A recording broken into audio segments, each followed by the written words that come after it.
दोस्तों, किसी भी देश को चलाने के लिए जो सबसे ज़रूरी चीज़ होती है वो होती है एनर्जी, ऊर्जा। और ऊर्जा के कई रूप होते हैं, जैसे बिजली हो गई, तेल हो गया, solar energy, man power energy. इस एनर्जी से हमारी पूरी दुनिया चलती है और ये ही एनर्जी हमें हमारे देश को चलाती है। रेल चलाती है या प्लेन चलते हैं या कुछ भी, या मान लीजिए इस एनर्जी से जो चीज़ ट्रैक्टर चलते हैं, तो उसके बाद हमें जो खाने के लिए मिलता है, मतलब पूरी एनर्जी से सारे देश चलते हैं। तो जो बाहर के कंट्री हैं, डेवलप्ड कंट्री, उन्होंने अपनी एनर्जी को अभी हाथ भी नहीं लगाया है। जैसे अमेरिका हो गया, कनाडा हो गया, उनके पास जितनी भी अपनी एनर्जी है वो अभी सरप्लस पड़ी है, उन्होंने कोई यूज नहीं किया है। और हमारे यहाँ पर जो एनर्जी है, हम उसको ऐसे डिस्ट्रॉय कर रहे हैं उन कामों में जिससे हमें बिल्कुल भी कोई भी फ़ायदा नहीं है।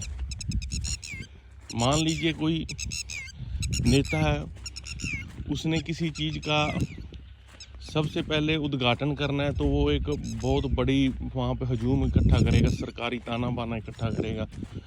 वहाँ पे वो सरकारी तंत्र का यूज करके लगभग वहाँ पर 8-10 लाख पेट्रोल को वेस्ट कर देगा वो वहाँ पे, क्योंकि कई दिन पहले तैयारियां चलेंगी, फिर सरकारी व्हीकल आएंगे वहाँ पर। सिर्फ क्या करना है, उद्घाटन करना है। यानी कि अभी हमें वो चीज़ मिली नहीं है, उसका उद्घाटन वैसे भी कर सकते हैं, वो एक जना जाके भी कर सकता है या 10 जन, लेकिन वो पूरी पब्लिक स्टंट करेंगे।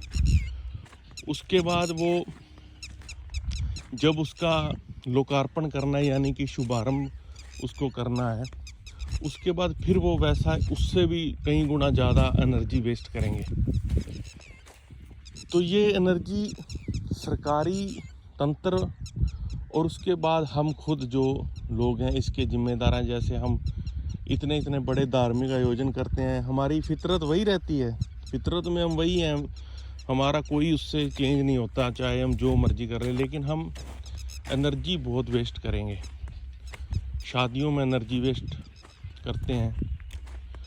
मतलब कि कहने का मतलब ये है, ये जो ख़तरा है, ये आने वाले समय में कोई भांप नहीं रहा है।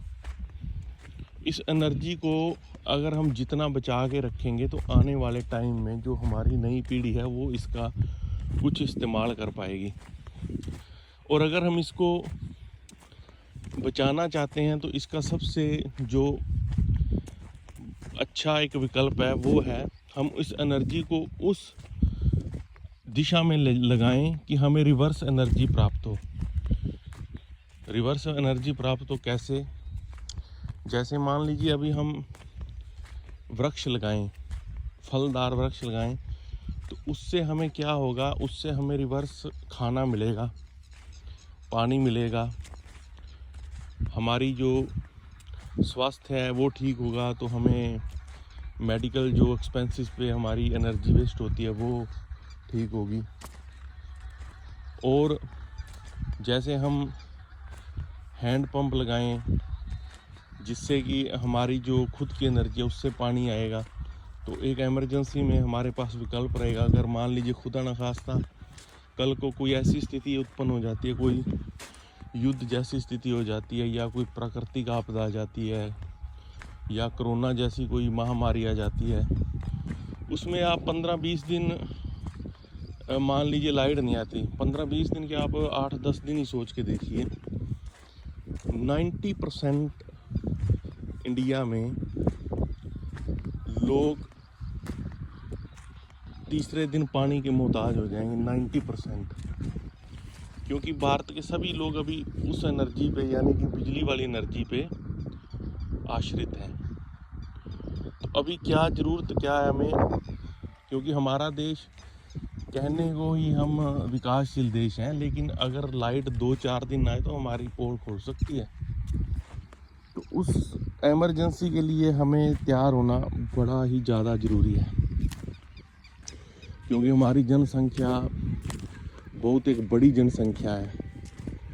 तो अभी टाइम है हमारे पास कि उस एनर्जी का हम सही प्रयोग करके उसको हम वृक्षों में, फलदार वृक्षों में हमारे थोड़े जो पानी के संसाधन हैं उनको बचाने में लगाएं।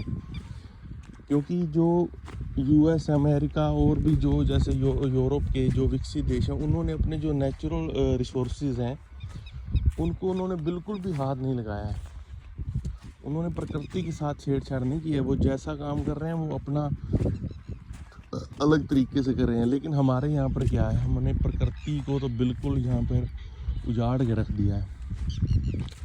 तो हम आने वाली पीढ़ी के लिए फिर क्या छोड़ के जाएंगे? अगर हम आज कोई प्रॉपर्टी बना रहा है आज, या कोई अपने बच्चों के लिए पैसा जोड़ रहा है, तो उसका कोई फ़ायदा नहीं अगर उन्हें आगे आने वाले टाइम में अगर उन्हें साफ़ पानी, साफ़ हवा ना मिली तो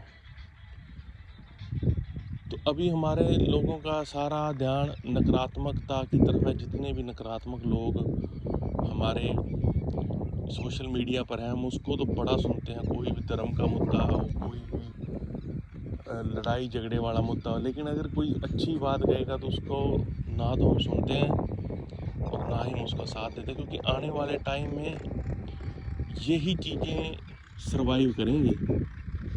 आने वाले टाइम में जो ये सोशल मीडिया पर लड़ाई झगड़े या कुछ ऐसे वाद विवाद ये नहीं चलेंगे, ये तो ख़त्म हो जाते हैं एक दिन में ही। जैसे कोरोना आया था तो सारे मुद्दे गायब हो गए थे, दूसरे लड़ाई झगड़ा धर्म के सभी झगड़े ख़त्म हो गए थे। तो उस टाइम सिर्फ ये था कि सर्वाइवल कैसे हो। और नेताओं के सहारे मत रहना दोस्तों। ये नेता जो लोग हैं ना, ये वही हैं जो आपके पड़ोसी हैं। मान लीजिए आपका पड़ोसी है, वो कितना को देशभक्त हो सकता है ये आप सोच के देखो। वैसे ही नेता हैं, वो भी किसी न किसी के पड़ोसी हैं, वो भी वैसे ही हैं जैसे आपके पड़ोसी हैं या हम खुद आप। मतलब कहने का ये कि सोचने वाले लोग बहुत कम हैं। जिनकी देश के हाथ कमान है वो तो बिल्कुल भी नहीं सोच रहे हैं। तो सोचना किसको है? सोचना हमें है। हमें अपनी जो प्रायोरिटी है, जो डिमांड है, हमें ये रखनी है कि हम जितना हो सके प्रकृति को बचाएं, जितना हो सके नेचुरल रिसोर्सेज को बचाएं, अपनी एनर्जी को उस दिशा में हम लेके जाएं जिससे हमें रिवर्स एनर्जी प्राप्त हो।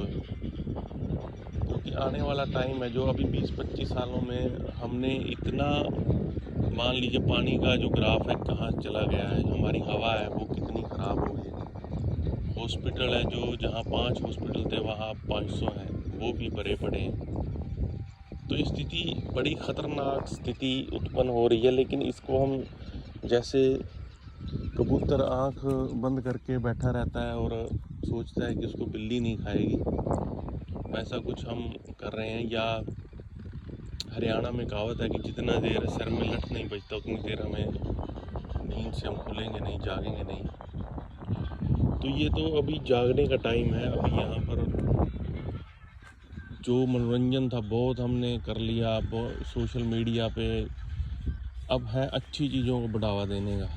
अब समय आ गया है कि अच्छे लोगों को आगे उनको प्रमोट करने का, उनका साथ देने का। बस अगर आप कुछ नहीं करते तो अच्छे लोगों का साथ दीजिए, क्योंकि नहीं तो अगर अच्छे लोग कोई भी काम करते हैं तो उसको डीमोरलाइज कर देते हैं। मान लीजिए कोई वृक्ष लगाने लगता है तो उसको कोई साथ नहीं देता। हालांकि अब ये सोच के देखिए, हमारे जो बुज़ुर्ग थे जिन्होंने हमारे लिए वृक्ष लगाया, आज हम उनकी हवा ले रहे हैं, उनके हम फल ले रहे हैं। या कोई भी उन्होंने योजना जो हमारे भले के लिए चलाई थी, कोई डैम बनवाए थे, नदियाँ बनवाई थी, जो उन्होंने जितने भी मतलब उन्होंने हमारे लिए आगे उस सोच के जो प्रोजेक्ट लगाए थे, जो 50-50 साल भी कई चीज़ें चलती हैं और उसका फ़ायदा उन्होंने नहीं लिया, लेकिन कहीं ना कहीं हम ले रहे हैं। तो ये एक प्रकृति का नियम है कि जो आपको पीछे से मिला है वो आप भी अच्छी चीज़ आगे आने वाली पीढ़ी के लिए हम छोड़ के जाएं। बेशक हम उसका फ़ायदा हमें थोड़ा मिले या कम मिले या ना मिले, लेकिन जो हमारा फ़र्ज़ है वो हमारी नई पीढ़ी के लिए भी है और ख़ुद हमारे लिए भी है। तो दोस्तों, जितनी एनर्जी है उसको बचाओ, और जितना एनर्जी रिवर्स चीज़ें जो हमें वापस देंगी वो भी प्राकृतिक नेचुरल, उसको बढ़ाओ। तो यही मेरी रिक्वेस्ट है। नमस्कार साथियों।